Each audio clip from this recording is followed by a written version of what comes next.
Un saludo para todos ustedes. Vamos a ver el tema 1.3 de la progresión número 6, que se refiere a regresiones lineales. ¿Cuál es el objetivo de este tema? Encontrar la línea que mejor represente a los datos y que permita realizar predicciones generales. Es decir, nos va a permitir modelar la relación entre dos variables cuantitativas. Muy bien. Vamos a comenzar con los fundamentos de la regresión lineal. ¿Qué es? ¿Para qué sirve? La regresión lineal es un modelo matemático que describe la relación entre dos variables numéricas, donde una variable y, que vamos a llamar dependiente, porque depende de otra, que es la variable x llamada variable independiente.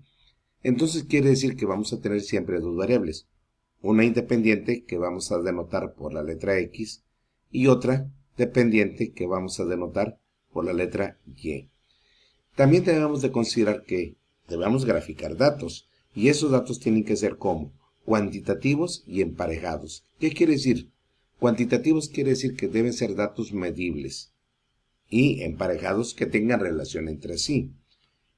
Más adelante vemos que aquí en la infografía hay una serie de conceptos. Por ejemplo, habla qué son las variables cuantitativas. Yo hablaba de datos que se puedan medir, como por ejemplo ¿qué? La edad de una persona, los niveles de oxígeno en la sangre, la estatura y masa corporal, como también el número de ríos en una región geográfica. Y bien, todos esos tipos de datos se pueden representar gráficamente, como tenemos esta imagen que está aquí.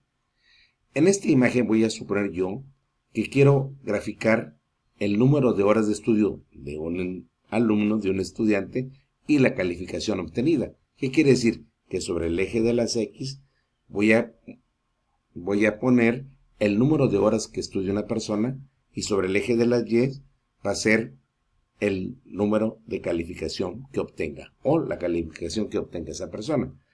Nominalmente, si una persona estudia pocas horas, aparentemente puede tener una baja calificación, ¿verdad? Eso es lo que nominalmente consideramos. Pero ¿será cierto eso? Para demostrar que eso es cierto, o que es válido, o que podemos hacer una predicción de eso, tenemos que modelar los datos que nos dan. Y esos datos que tenemos aquí son precisamente de, por ejemplo, esta persona que está aquí, estudió unas pocas horas y sacó una cierta calificación. Y ven que esta otra persona que está más adelante aparentemente estudió más horas, pero sacó una calificación más baja. Más sin embargo, otra misma persona que estudió el mismo número de horas sacó una calificación alta. De tal manera que si vemos los datos que están aquí graficados, podemos ver que inclusive esta persona que está aquí estudió varias horas, o muchas horas más, y sin embargo sacó una calificación muy parecida o exactamente igual a una que estudió menos.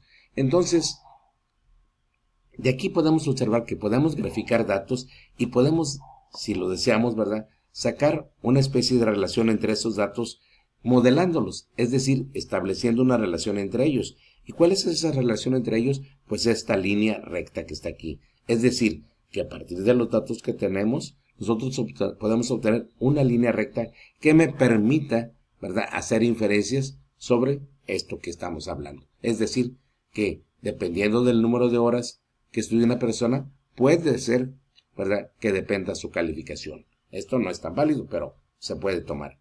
Bien, lógicamente que para obtener esta línea que está aquí, es la ecuación de una línea recta. ¿Y esa línea recta qué forma tiene? Es del tipo y igual a mx más b, donde, si manejamos los conceptos, vemos que y es la variable dependiente, o sea, es el dato que se intenta predecir. ¿Sí? Es el resultado esperado. En el ejemplo que les estaba dando yo, es, por ejemplo, la calificación que se obtiene en un examen. ¿Quién es X? X es la variable independiente, o sea, el dato que vamos a utilizar para realizar la predicción. ¿Qué es o qué representa ese dato? Pues representa, en este caso, del ejemplo que hablaba yo, el número de horas de estudio. Pero también tenemos otro dato interesante, lo que es la pendiente. La pendiente viene siendo la inclinación que tiene la recta. Aquí lo señala, es la inclinación de la recta en el gráfico. Pero, ¿para qué sirve? Porque me indica cuánto cambia y por cada unidad que aumenta la X, o sea, cuánto cambia Y por cada unidad que aumenta la variable x. Y bueno, y tenemos otro dato también interesante, que es la intersección de la recta con el eje de las y. En este caso, esta recta va a intersectar al eje y en este punto.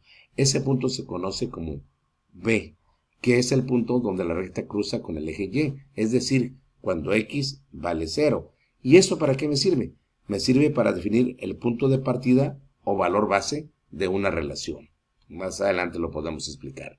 Bueno, en base a estos datos, entonces sabemos que tenemos una recta. Esa recta tiene una cierta inclinación. Esa inclinación se conoce como pendiente.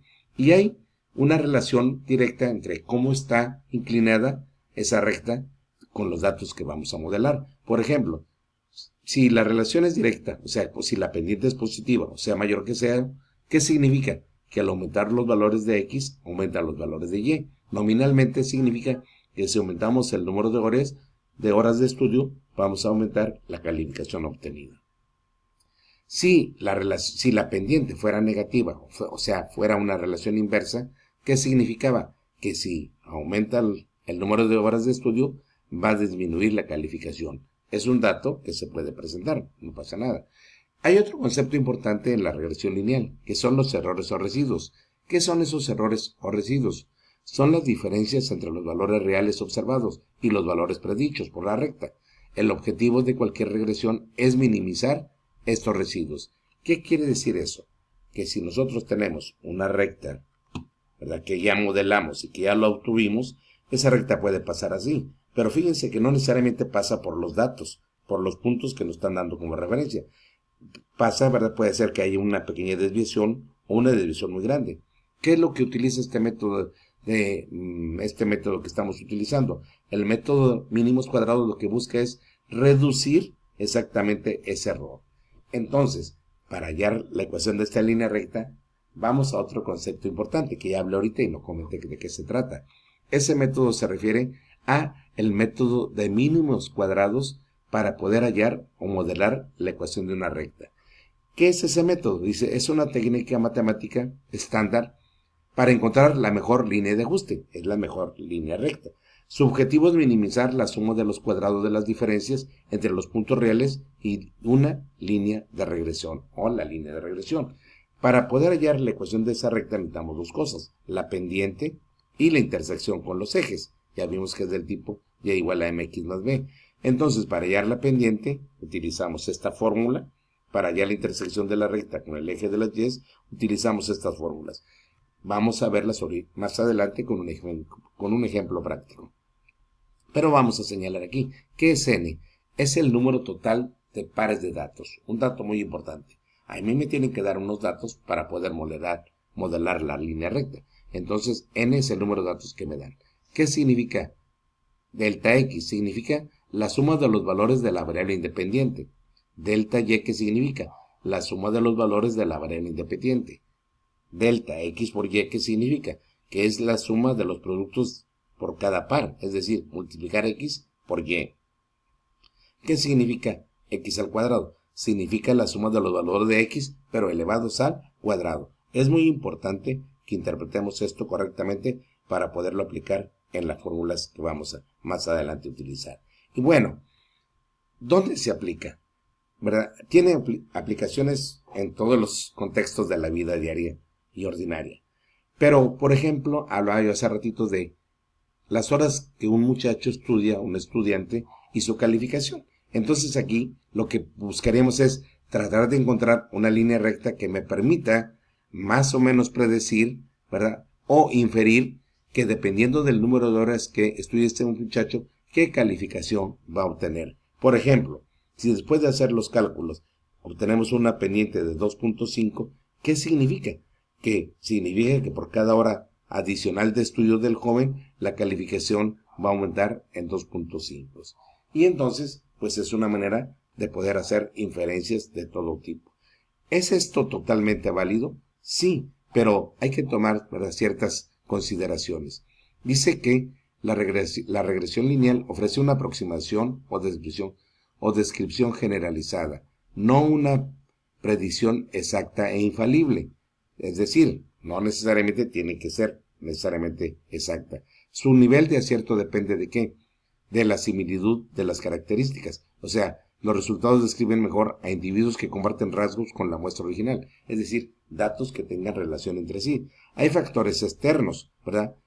Como la técnica empleada, el tipo de conteo.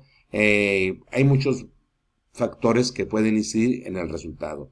Y lógicamente que el ajuste de los datos. ¿Qué significa esto? Que la recta de mínimos cuadrados es una representación simplificada que busca estar lo más cerca posible de la realidad de los datos obtenidos. Y por último, ¿verdad? Que si ya podemos sacar una conclusión. La regresión lineal es una herramienta poderosa para entender las relaciones y tomar decisiones basadas en datos, siempre considerando sus limitaciones y el contexto del problema analizado. Muy bien, muchachos, de esta manera y de manera muy resumida explico lo que son los conceptos del tema 1.3 de la progresión número 6. Espero les sirva esta progresión, mejor dicho, esta infografía se las voy a hacer llegar para que la tomen en cuenta. Y vamos al ejemplo práctico.